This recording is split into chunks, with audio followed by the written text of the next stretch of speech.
Welcome to Mock the Week. I'm Dara O'Brien. The news this week: Madonna returned from a trip to Malawi with a 13-month-old boy she is hoping to adopt. Some celebrities might regard the adoption of an African child as nothing more than a fashion accessory. Madonna gave the game away when she referred to him as the new black.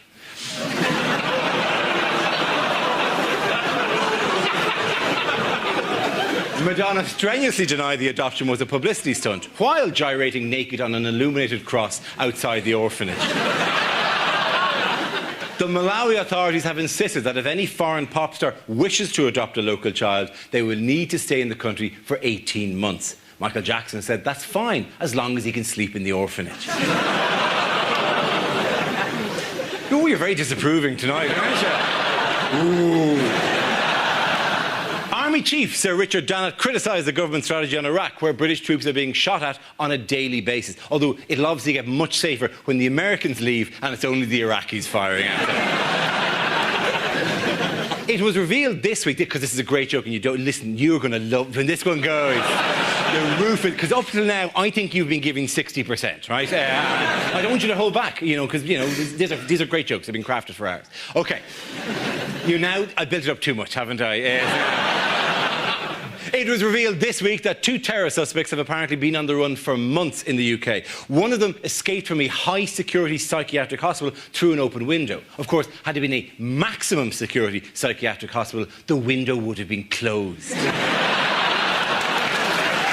Joining me tonight are 6 of the top comedy performers in this country: Andy Parsons, Mark Steele, Russell Howard, and Frankie Boyle, Hugh Dennis and Adam Hills. Welcome to you all.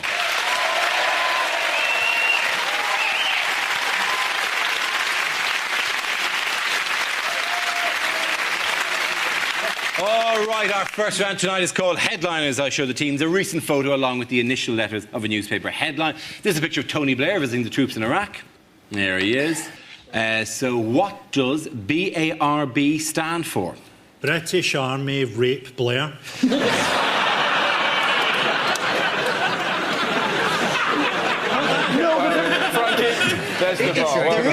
They are paying a lot of attention to his rear. I suppose they've just seen George Bush's teeth marks. Yeah. Judging by the position of the microphone, is it Blair's acoustic right bollock?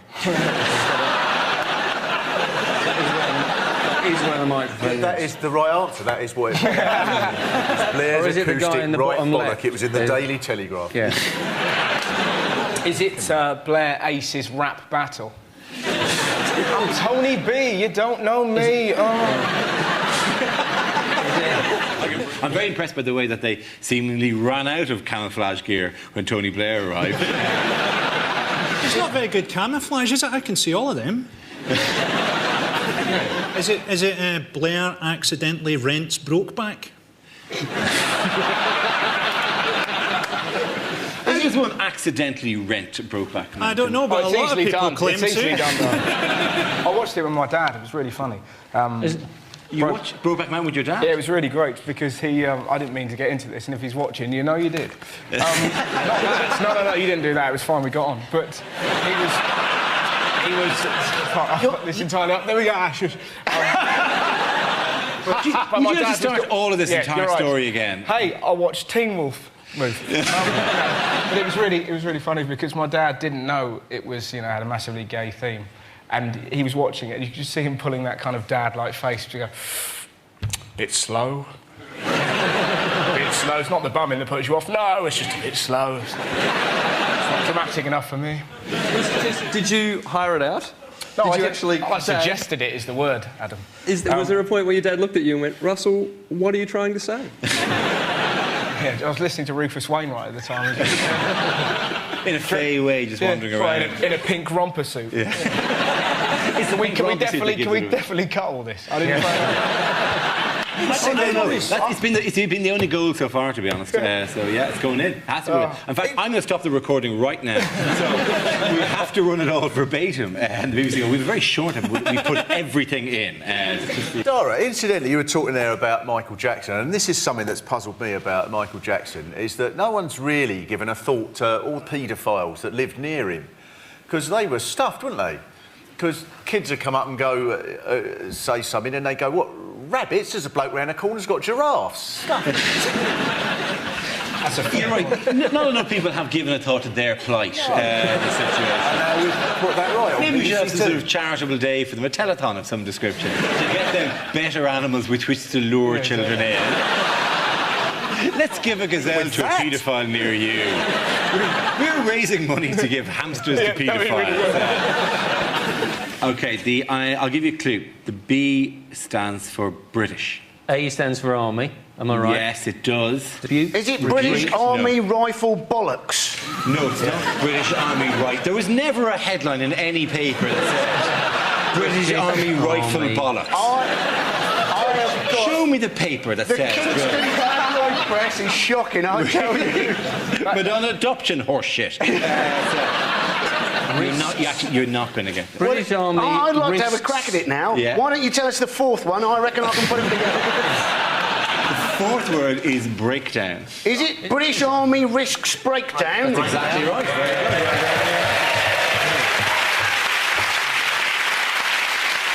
The answer I was looking for is British Army Risk Breakdown and refers to General Sir Richard Dannett's stark warning that with no end in sight for conflicts in Afghanistan and Iraq, the armed forces are dangerously stretched. They've got a recruiting drive on in Scotland at the minute, the army, because that's what you need if you're fighting an unwinnable war in the desert. More ginger people.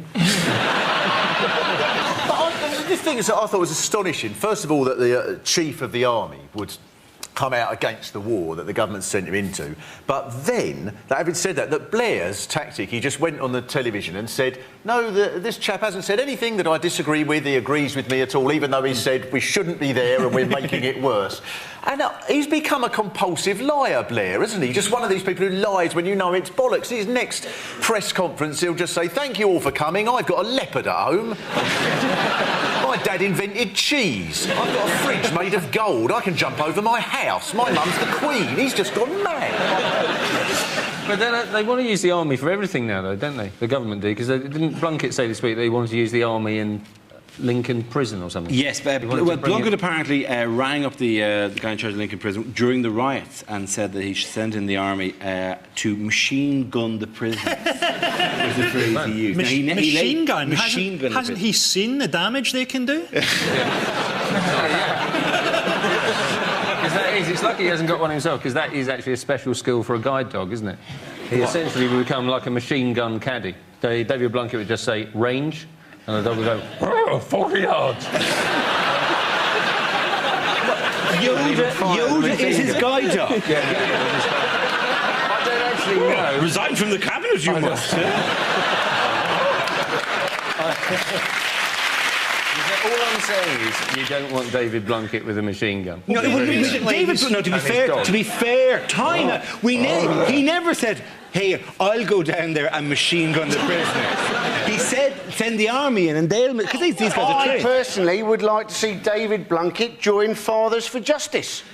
I would pay good money to see him on a ledge outside Buckingham Palace.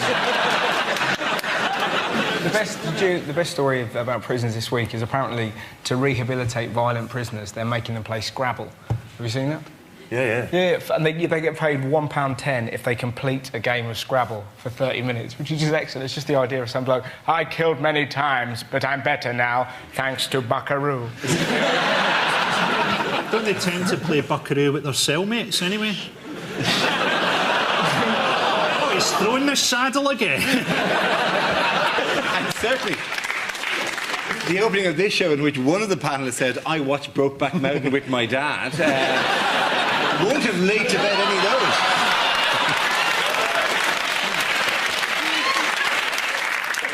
You know, the irony, Frankie, is there is a prison in the States during the week that has like 70% less people coming back to prison than it used to because all the cellmates have to wear pink.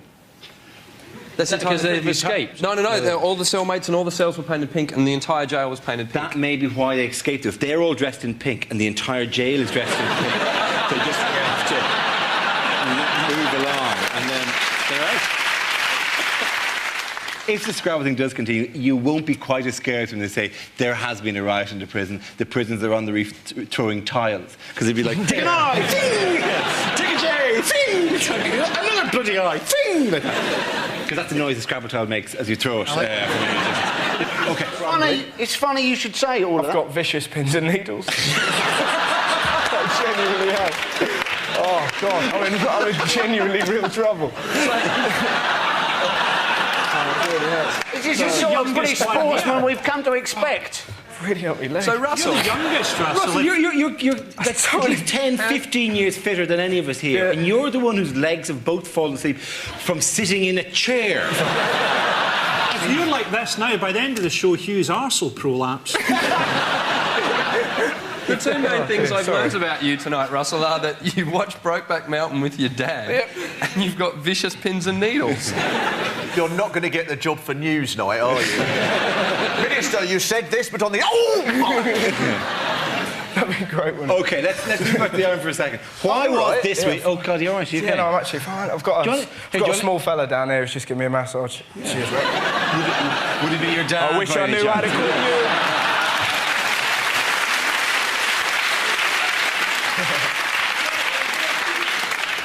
you. Okay, I'm a in question. real trouble when I get home. Yes. Oh, he'll...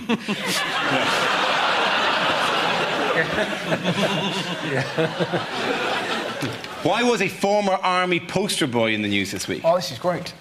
He is addicted to going to gardens and looking at ladies as they get undressed at night. And you find yourself going, get a webcam.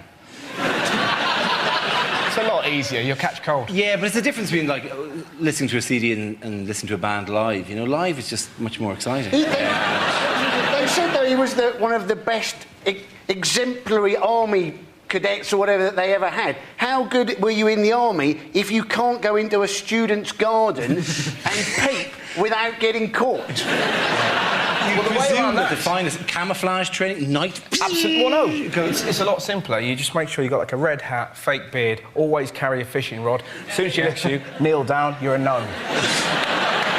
I have a feeling you're giving away a little more than you wanted to there. That gnome's got really big eyes. An enormous erection. In fact, is that a fishing rod at all? But he used to be in the recruitment adverts as well, didn't he? He was, yeah. He was using a series of television campaigns. But it'd be really great if there was a hidden one that no one saw. It's like, right, left, kill the lights. That's the stuff. Be the best, take off your vest. No, one of those, like, can you see the girl? Can you see the girl at night? Can you see the girl at night? From a tree? If you answer no to any of these questions... My favourite army thing, can I just tell you? I went to the Chinese New Year in Leicester Square and it said the Red Arrows are coming along, right? So we hung around. What? And it's just the blokes, not the plates. And then they're not even wearing their outfits. I'm pissed off. Were they walking in formation? No smoke coming out of their arses, nothing. One army that was in the news, of course, this week yeah? was the Barmy Army, which is a bit of a leap, I know, but the Australian fans were warned this week about their behaviour towards them, wasn't it? It was the Premier of New South Wales, a guy called Morris Iemma, who asked Tony Blair to identify hooligans, because cricket hooligans are all the rage, apparently. Oh, they're dangerous. Yeah, they're the worst kind, aren't they? Yeah. You're going to spend £2,500 and then travel 25 hours to the other side of the world to really kick off. They're all posh, aren't they? Exactly. You know, it's none of this, who are ya? Who are ya? It's more, you are whom? Well, you can imagine them with the Aussie just, that's not a knife, it is. It's a cheese knife. It'll make light work of this brie.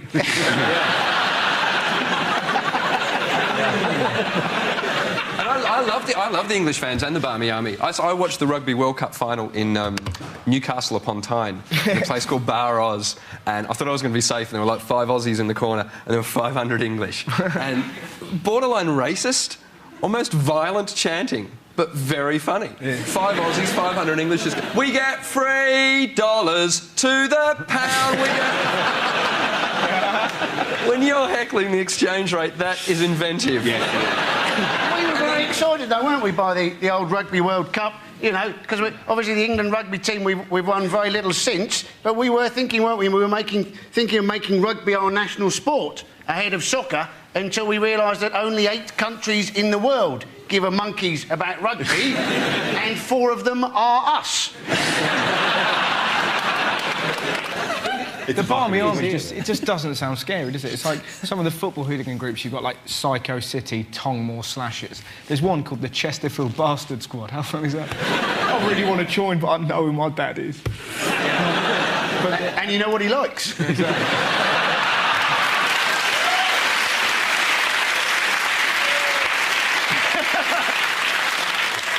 The Australian fans, though, have been instructed specifically to watch their language, haven't they? We're not allowed to. We're allowed to call you. You. Sorry. No, you can call we're me allowed to Paddy call or you. Mick, is what you're allowed to call me. And even then, I'll not take to it well. We're allowed to call the English Poms. That's okay. That's okay. We can't say Pommy bastard. The Pommy's all right, but if you call... Yeah, OK. So What about just plain bastard? Yeah. Just miss out the pom bit. I think so, yeah. That would be that's all fine, right. because that's not racist at all, is it? That's just calling someone a bastard. Yeah. We've never tried this in Scotland, really. What do you mean there are worse words than cunt?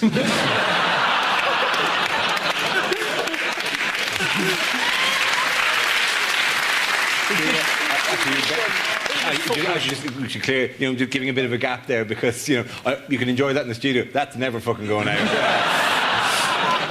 So, which point? Let's draw into that round. The winner's there. Where? Let's give it to Frankie, Hugh, and Adam.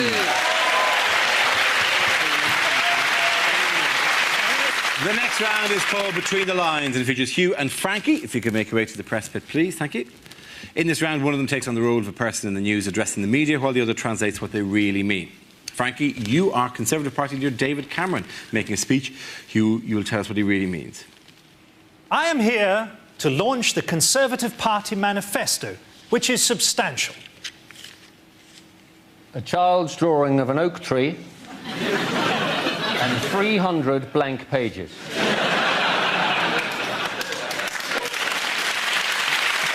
First, let me refute a rumour.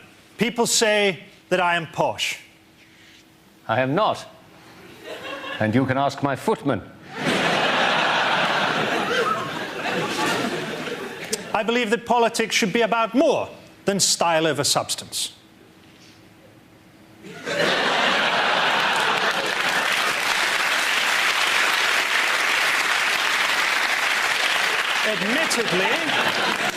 Admittedly, I did go to boarding school.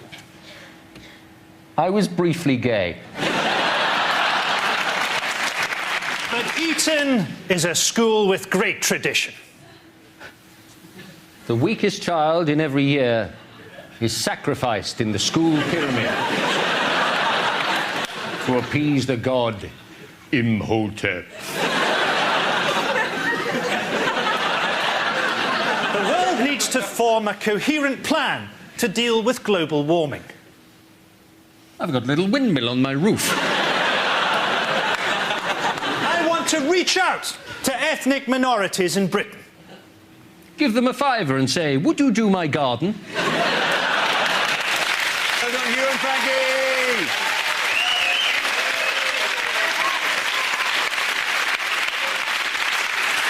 Now we play a round called Dora's News Laughter Fun Dial. This game involves Adam, Andy, Frankie and Russell. So if you could make your way over yonder to the performance area, thank you very much. It's a stand-up challenge. Our random news generator contains a bank of topics. We spin the wheel and when it stops, anyone can step forward and try to make us laugh about the subject it's landed on. The winner of the team I judge to be able to walk like a human being. And not skip or canter or... Yeah. Here we Just go. put your foot out. Oh, cheers. Stretch it. Just stretch it. Go on, Andy. What are you doing to me? That should do it. Yeah. That's all right. Thank you. Hey, No, I don't want to watch it again. I was just going to suggest a camping trip. Well, to be honest, if I ever get famous, this photo's going to get taken and there's going to be a caption near it. Man gets bummed by ghost while two people help. I'll pick it up from where I left it there. Let's spin the wheel. OK, the topic is air travel. Who wants to come in on that? I'll do that. Russell. My favourite story about air travel, there was a bloke a little while ago who got put in prison for 3 days because he refused to stop kissing his boyfriend on a plane flight to South Africa. How magic's that? You can't help but picture him dressed entirely in latex, surrounded by a sea of Burberry on an EasyJet flight. All right, lads, I'm going to make this tense for you. Ramon, let's do the bad thing. Do you want to stop doing that? Cat! I'm trying to read Nuts magazine! Whatever. Stop doing that! It's not natural! You're flying. Russell Howard, welcome.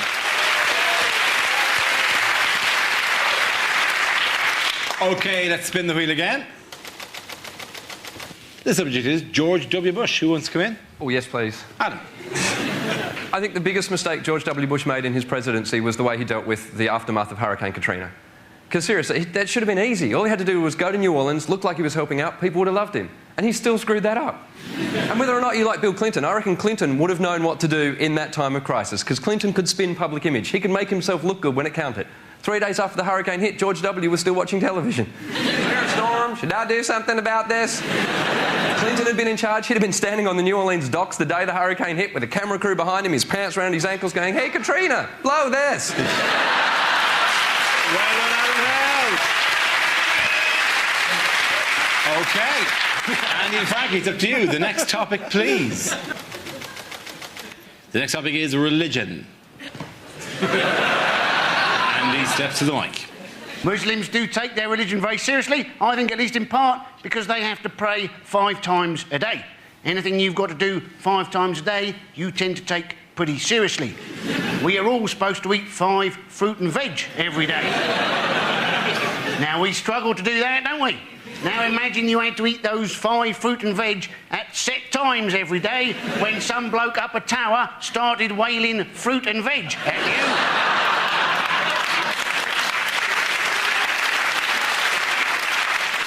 At which point you had to start reciting various passages from Delia Smith's healthy cookbook whilst pointing in the direction of Norwich.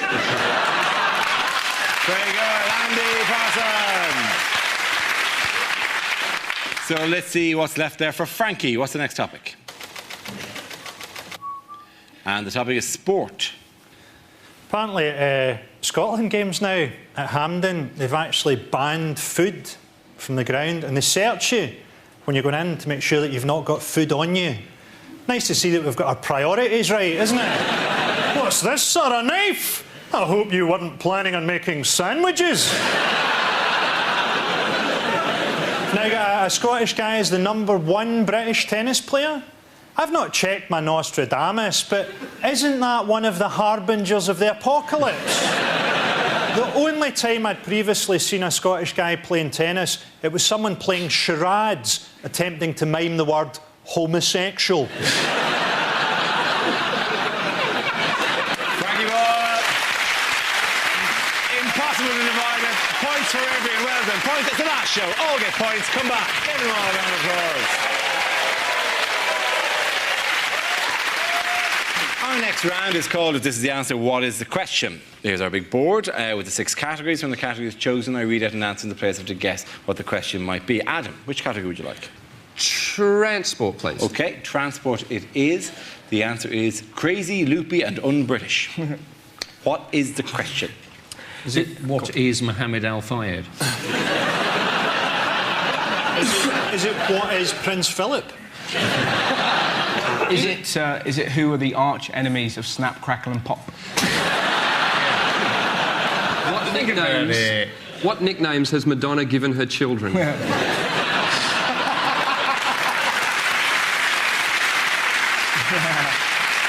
Is it, if you read the Daily Mail, what is everything? What do you call slapping a bulldog?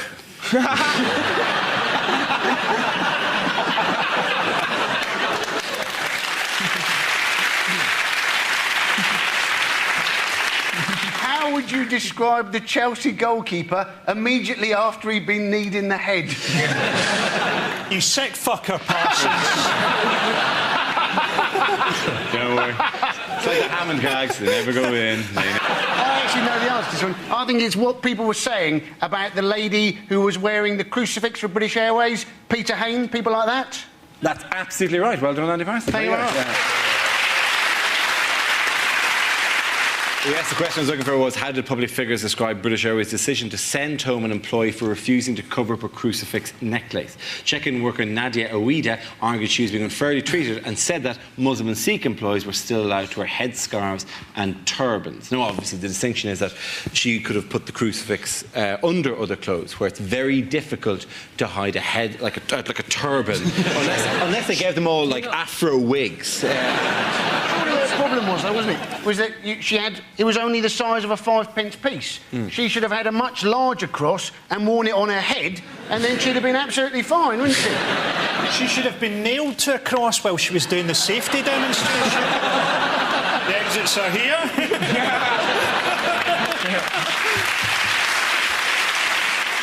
There's got to be more to it, hasn't there? They can't just have been annoyed about her wearing a cross. No, it does seem, given that the cross is very commonly worn. Probably she was hassling Jewish passengers. Did you pack your own bags, madam? And why did you kill Jesus?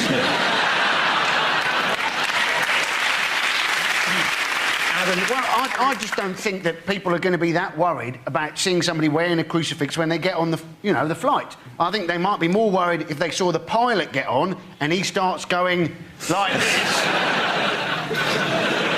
I think that could worry people. What's really funny as well is, like, you have to take your shoes off just in case you've got bombs in your shoes, which, surely it's fairly obvious. If you approach like that, either you've got rickets or you're a bomber.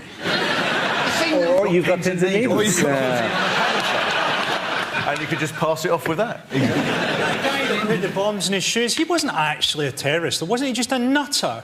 So he tried to set fire to his own shoes with matches. Yeah. As a method of detonating explosives, that's up there with clutching a stick of dynamite between your butt cheeks and eating a curry.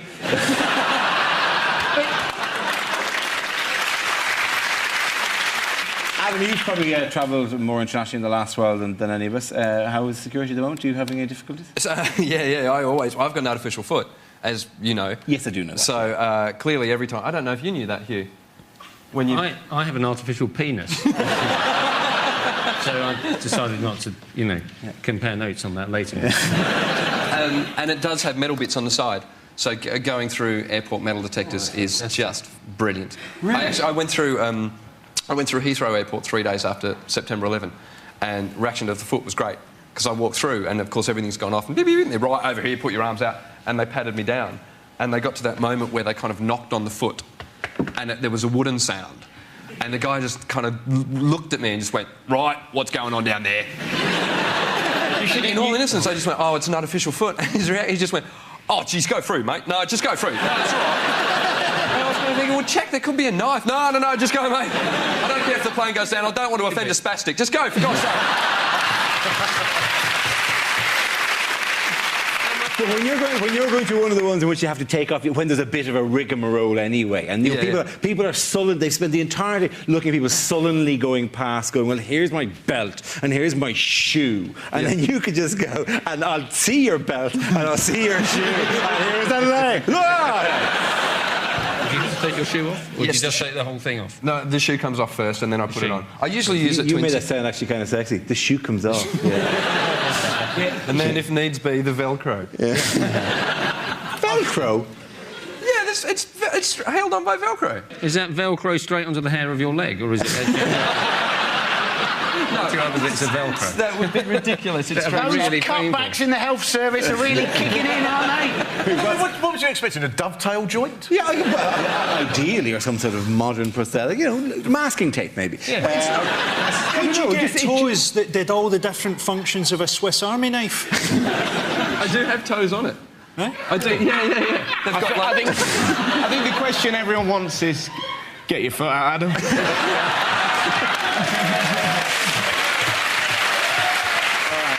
Listen for the Velcro. It's Velcro time. Into the mic. It's Velcro. I've got a terrific view, ladies and gentlemen. Are you not ever tempted?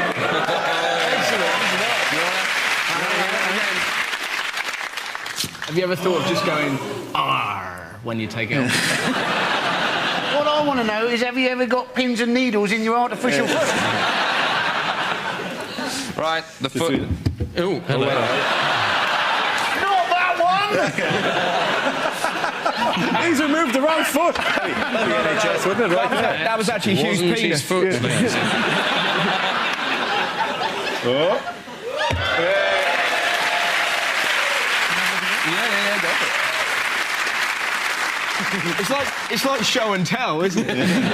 Who's got something else now? Come on.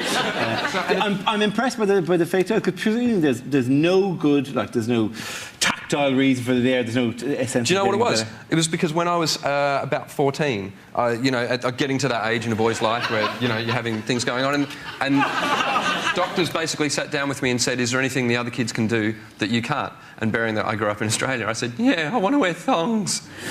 Which, Thongs, of course, by the way, flops meaning in flip-flops. Australia, just below. Adam, have you ever put beer in your foot and drunk out of it? Yes.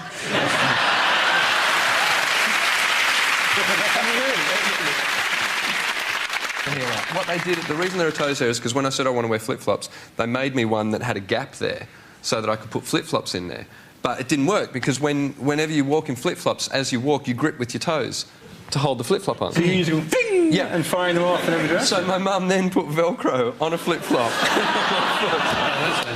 If it wasn't for Velcro, we don't take enough time to thank Velcro for its wonderful work. Just turn to the camera. Thanks, Velcro. Thank you, Velcro, Thanks for everything. keeping us together.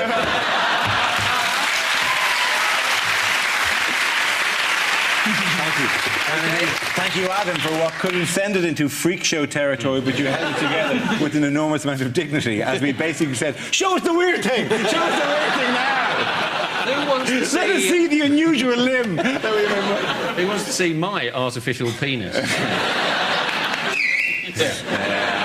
Is that the one you had made so that you could wear a thong? Bet you feel really shallow now about your pins and needles now, don't you?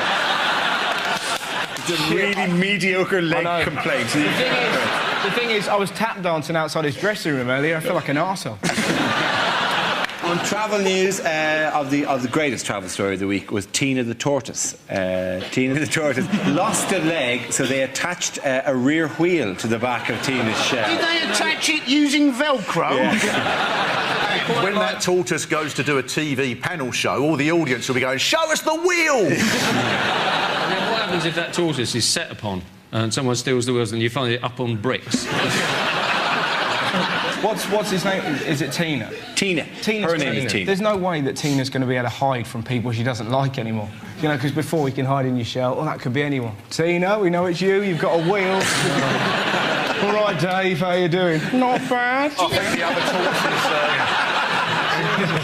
It's a very, very complex social network that tortoises are. Every time the thing reverses, it's going to go beep.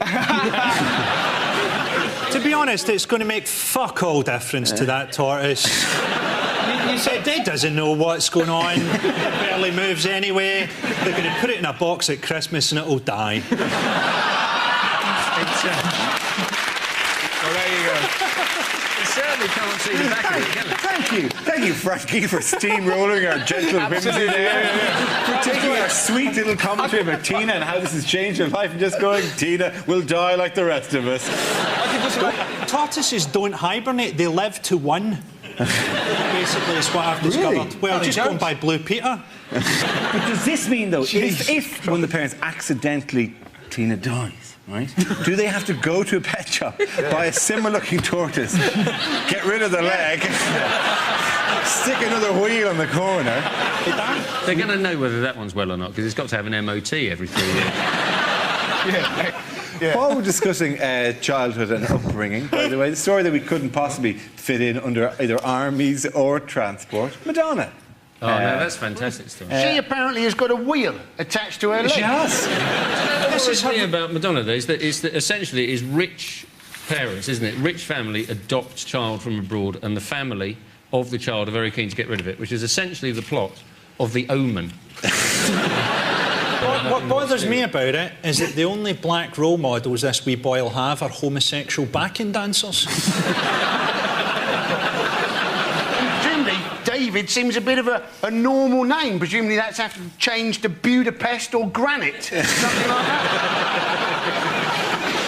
Also, Madonna's already got a son. She has, who's yeah, now yeah, going to be Rocco. spending all his pocket money on karate lessons and a penis pump.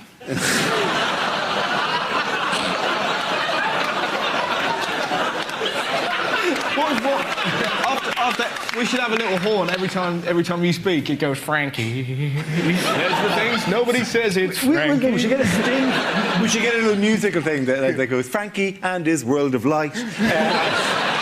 I think we should just Daddy, give him where do more we Red go Bull. when we die? You just rot. Have you been to Scotland? Fucking hell, I'm like that fucking bird in The Wizard of Oz.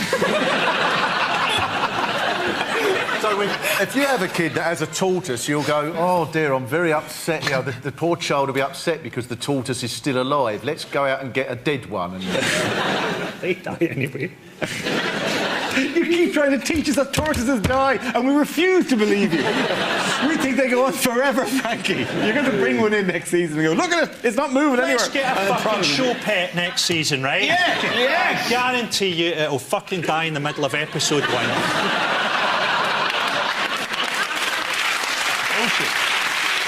We'll make You it. should have, like, I should say, and by the way, before we start headlines, round 1 of the first series, I'd introduce you to the Mock the Week giraffe, who'll just be wandering around the studio randomly for the rest of the season. Hello, Necky.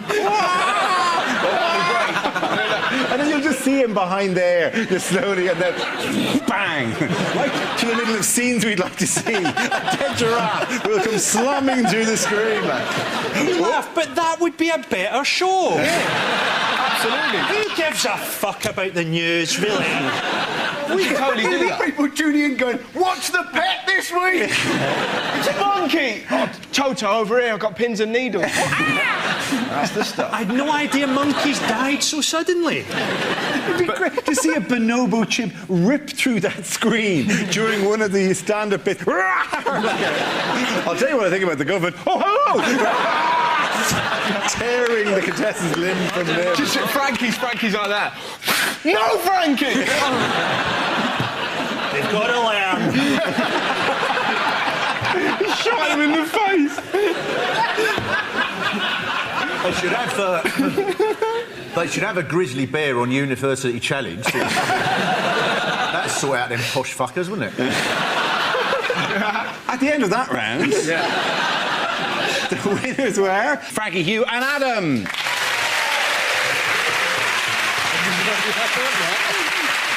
Now we come to our final quickfire round called Scenes We'd Like to See. This is for everyone, so if you could all make your way over to the performance area, please. Thank you very much. I call out ideas for scenarios we'd love to see, and the performers will step in with their suggestions. OK, here we go. The first subject tonight is bad things to say when leading troops into battle. Cry God for Harry, England and St George. Let us march to the music of Shawaddy Waddy. Soon you'll be at home with your families, in a jar on the mantelpiece.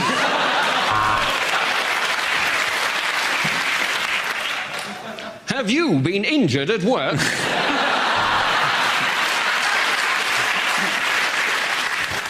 Right, lads, I might... Ah, pins and needles. General Churchill will be leading the troops in on this one, isn't that right? Oh, yes.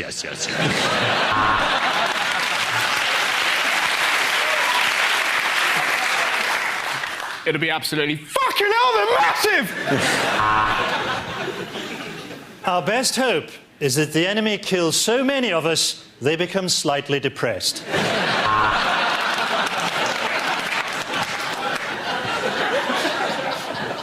Hello, I'm George Bush. I'm delighted to be leading this mission, because I'm terminally ill.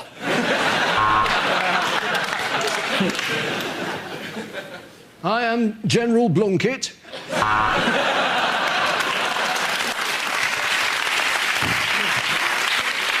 Before we do anything, does anyone remember the safety word? This next mission will be led by Michael Moore, seeing as he knows so fucking much. OK, the next topic is unlikely things to hear on Blue Peter. Today we'll show you how to make an ashtray using the shell of a dead tortoise.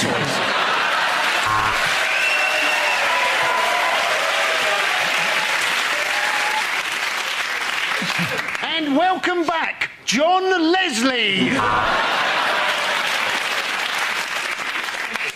Have you ever wondered what it would be like to be a gimp?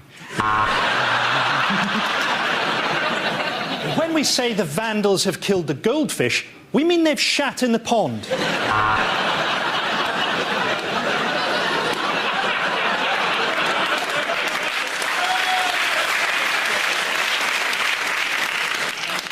Now, before we go any further, does anyone remember the safety word? So let's just pop these into the time capsule. A used condom, a spliff, and one of Shep's turds. Sadly, Goldie is no longer with us after she savaged a toddler. And all we'll need to make this is a Bunsen burner, a spoon, some fresh cocaine and a pipe. So in a moment, Connie will be teaching you how to clone your parents' credit cards. With a couple of batteries and a toilet roll holder, you can make a fantastic Mother's Day vibrator.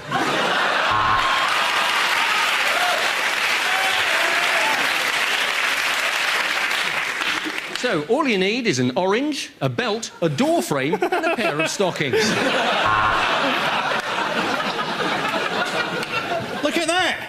Much better than the shit they make on Art Attack.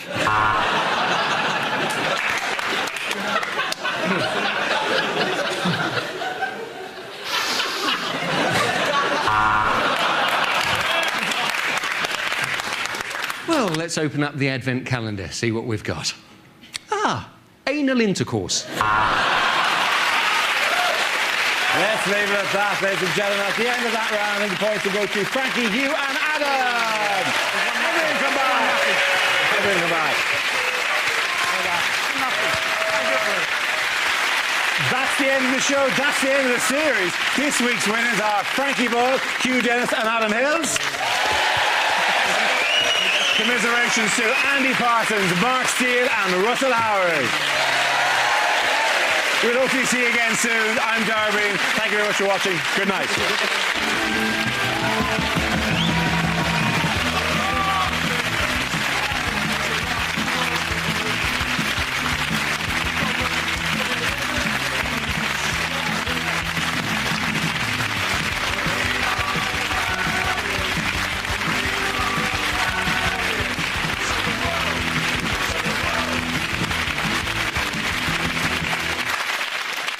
Where's headlines going then? Headliners will go after this. It'll be, this is answered, then... That's crazy. You That's two. loopy. It's almost un-British.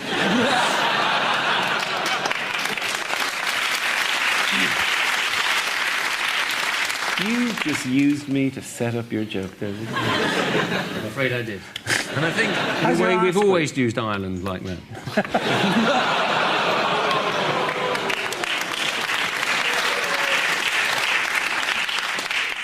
How do you feel now? I'm over 10th now.